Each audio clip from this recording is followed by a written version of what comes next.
நம்முடைய கர்த்தராகிய இயேசு கிறிஸ்துவின் நாமத்தினால் உங்களுக்கு வாழ்த்துதலை தெரிவித்துக் கொள்கிறேன். பிரியமானவர்களே, கடந்த பாகத்தில் நாம் பிதா குமாரன் பரிசுத்த ஆவியானவருடைய முதலாம் பாகத்தை நாம் பார்த்தோம்.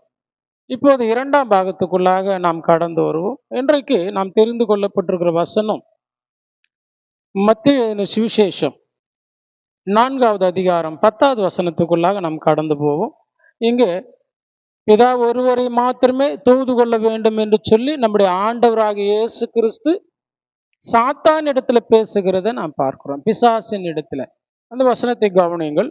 அப்போது இயேசு, அப்பாலே போ சாத்தானே, உன் தேவனாகிய கர்த்தரை பணிந்து கொண்டு அவர் ஒருவருக்கே ஆராதனை செய்வாயாக என்று எழுதியிருக்கிறதே என்று சொன்னார். இங்க இயேசு கிறிஸ்து பிசாசின் இடத்துல பேசும் பொழுது தேவனை தொழுது கொள்ள வேண்டும். சாத்தான் சொன்ன வார்த்தை, நீ என்னை பணிந்து கொள் என்று சொன்னான். அதற்கு ஆண்டவராக இயேசு கிறிஸ்து சொல்லுகிறார், தேவன் ஒருவரை மாத்திரம் தொழுது கொள்ள வேண்டும். இன்றைக்கு நிறைய பேர் இயேசு கிறிஸ்துவை தொழுது கொண்டு வருகிறதை, பரிசுத்த ஆவியானவரை தொழுது கொண்டு வருகிறதை நாம் பார்க்கிறோம். அது முறையான தொழுகை அல்ல. தேவன் யார் என்பதையும் அவருடைய குமாரன் யார் என்பதையும் அறிந்து கொண்டு இயேசு கிறிஸ்து யாரை தொழுது கொள்ள சொல்லுகிறார், நாம் அவருடைய வார்த்தைகளை கேட்டு அதன்படி நடக்கிற ஜனங்களா நாம் இருக்கிறபடியினால யாரை தொழுது கொள்ள வேண்டும் என்று ஆண்டவர் சொல்லுகிறாரோ அதை நாம் செய்ய வேண்டும். இங்க இன்னொரு இடத்துல நாம் பார்த்தோம் என்று சொன்னால், ஜெபம் பண்ணும்போது நீங்கள் எப்படி ஜெபம் பண்ண வேண்டும், யார் இடத்துல ஜெபம் பண்ண வேண்டும். 6ஆம் அதிகாரம் மத்தேயு சுவிசேஷம் 6ஆம் அதிகாரம் வசனம் 6 நீங்கள் கவனியுங்கள். நீயோ ஜெபம் பண்ணும்போது உன் அறை வீட்டுக்குள் பிரவேசித்து உன் கதவை பூட்டி அந்தரங்கத்தில் இருக்கிற உன் பிதாவை நோக்கி ஜெபம் பண்ணு. இங்க ஆண்டவர் சொல்லக்கூடிய வார்த்தை, தேவனிடத்துல பிதாவினிடத்துல ஜெபம் பண்ணு, அப்பொழுது அந்தரங்கத்தில் பார்க்கிற உன் பிதா வெளியரங்கமாக உனக்கு பலனளிப்பார். நாம் ஜெபிக்கும் பொழுது கூட பிதாவினிடத்தில் ஜெபிக்க வேண்டும் என்று சொல்றார். இன்னைக்கு நிறைய பேருடைய ஜெபங்கள் முரண்பாடா இருக்கு. ஆவியானவரே உம்மை ஸ்தோத்தரிக்கிறோம், ஆவியானவரே எங்களுக்கு உதவி செய்யும் என்று சொல்லி, ஆவியானவரே உம்மிடத்தில் நாங்கள் ஜெபிக்கிறோம் என்று சொல்லி ஆவியானவரிடத்துல ஜெபம் பண்ணுகிறத ஒரு சிலர் நாம் பார்க்கிறோம். ஒரு சிலர் இன்றளவும் கூட வேதத்தை முறையாக அவர்கள் படிக்காம ஏசப்பா ஏசப்பா ஏசப்பா அப்படின்னு சொல்லிட்டு உம்மிடத்தில் நாங்கள் ஜெபிக்கிறோம் என்று ஆண்டவர் இடத்துல ஜெபம் பண்றதை கூட நாம் பார்க்கிறோம். எடுத்ததுமே நல்ல ஆண்டவரே இயேசுவே உமக்கு ஸ்தோத்திரம் என்று ஜெபம் பண்றாங்க. அதாவது வேதத்துக்கு முரண்பாடான ஜெபங்களை தேவன் ஏற்றுக்கொள்ள மாட்டார். இயேசு கிறிஸ்து என்ன சொல்லுகிறார், யார் இடத்துல விண்ணப்பம் செய்ய சொன்னார், யார் இடத்துல ஜெபிக்க சொன்னார், அதை கவனிக்க வேண்டும். முதல்ல அவர் யார் இடத்துல ஜெபம் பண்ணார். இயேசு கிறிஸ்து நிறைய இடங்களில அவர் ஜெபம் பண்ணியிருக்கார்.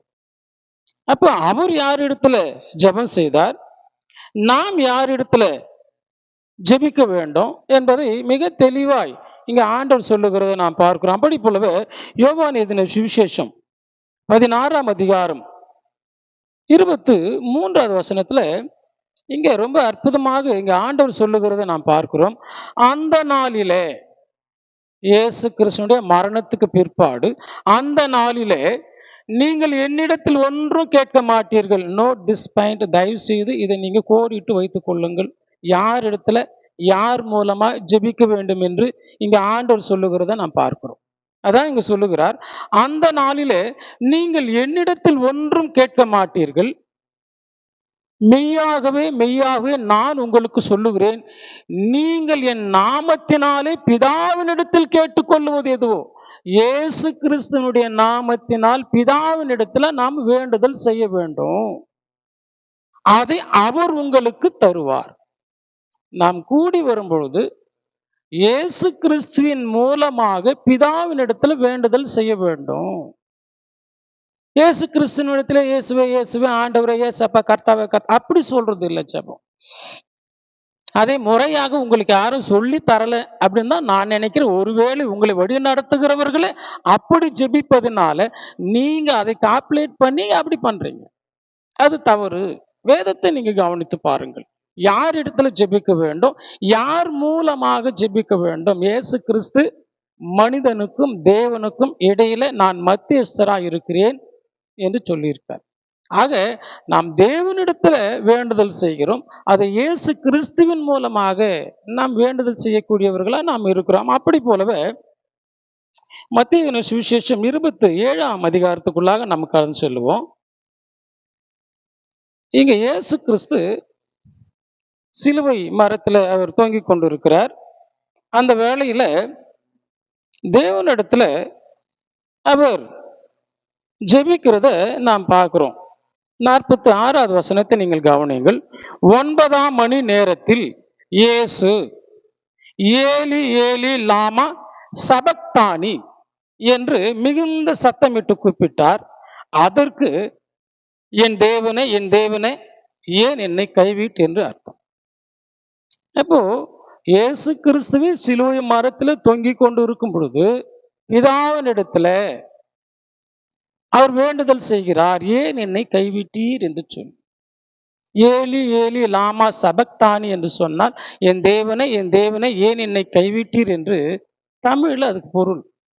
எந்த ஒரு அந்நிய மொழி பேசினாலும் அதற்கு தமிழ் என்பதில் யார் கூடி வருகிறார்களோ, எந்த மொழியை சார்ந்தவர்கள் கூடி வருகிறார்களோ அந்த மொழியில பேச வேண்டும்.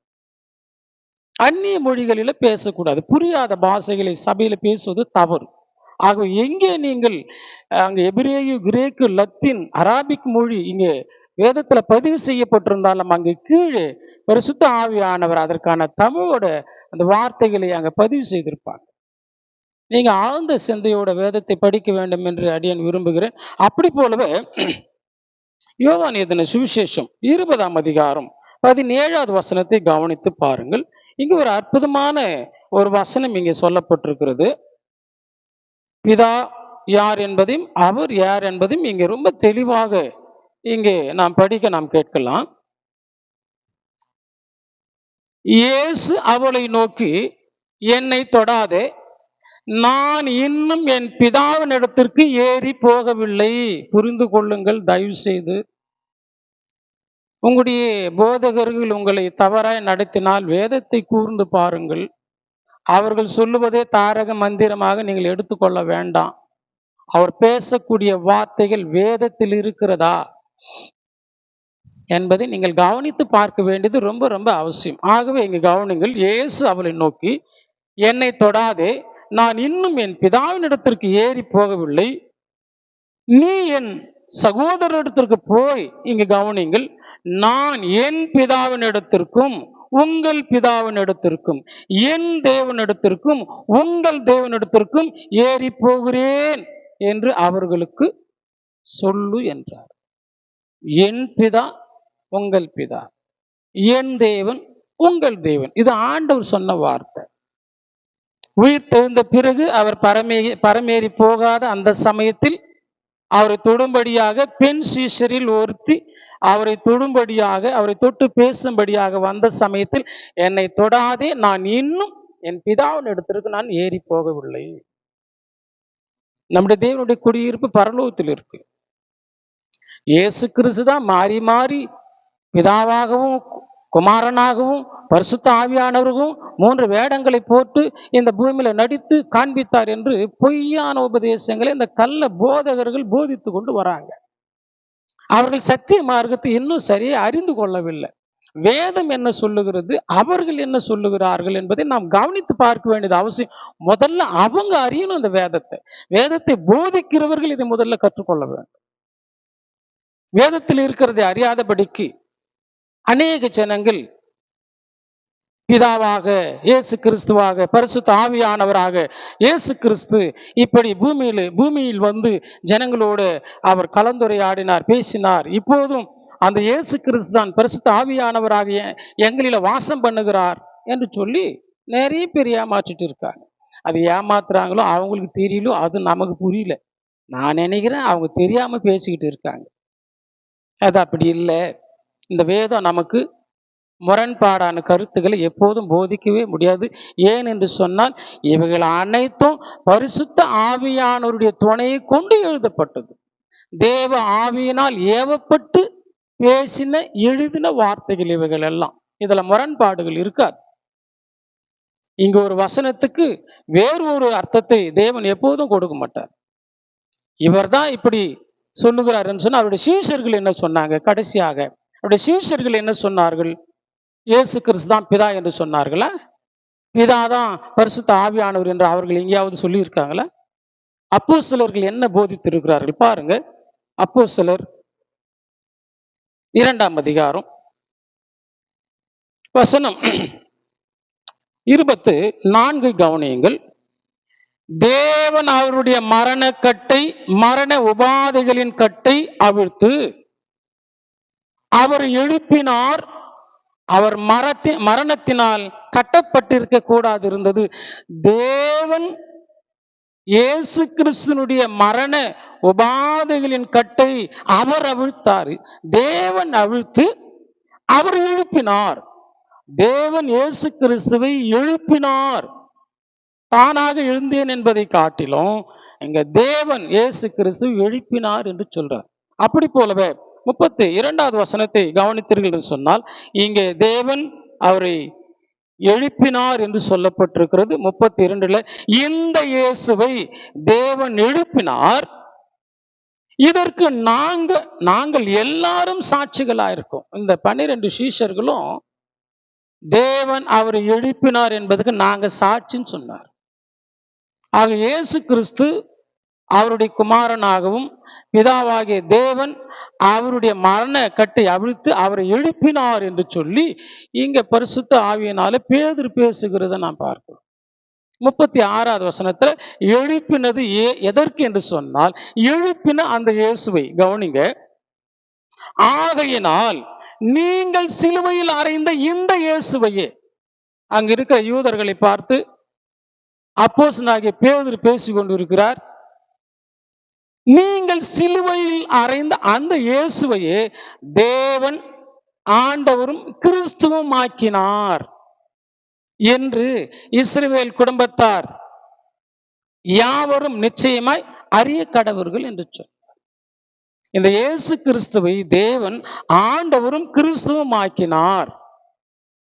இயேசு என்று சொன்னால் இரட்சகர், ஆண்டவர். கிறிஸ்து என்று சொன்னால் மேசியா, ராஜா, இல்லையா?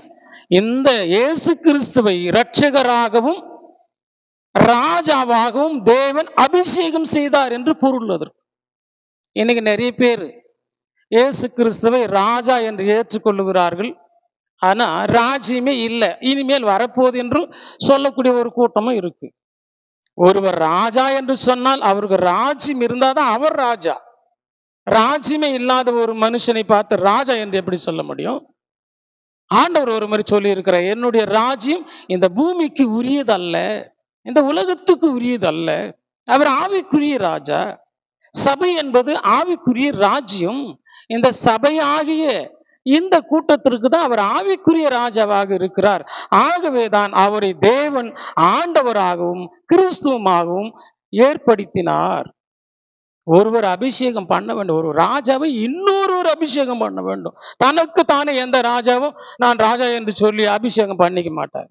இங்க தேவன் இயேசு கிறிஸ்துவை ஆண்டவரும் கிறிஸ்துவும் ஆக்கினார். ஆகவே இந்த குறுகிய நேரத்துல அநேக வசனங்கள் உங்களோட அடியேன் பேசி இருக்கிறேன். இன்னொரு சமயத்துல 3ஆம் பாகத்தை நாம் பார்க்கலாம். இந்த வசனங்களை நீங்கள் வைத்து நீங்கள் பார்த்து இதுல முரண்பாடாக இதாக பேசியிருந்தால் நீங்கள் தைரியமாக தொடர்பு கொள்ளலாம். எப்போது வேண்டும் என்று சொன்னாலும் தொடர்பு கொண்டு அடியேன் இடத்தில் நீங்கள் பேசலாம். தொடர்பு கொள்ள வேண்டிய எல்லா விலாசங்களும் நம்பரும் உங்களுக்கு கொடுக்கப்பட்டிருக்கும்.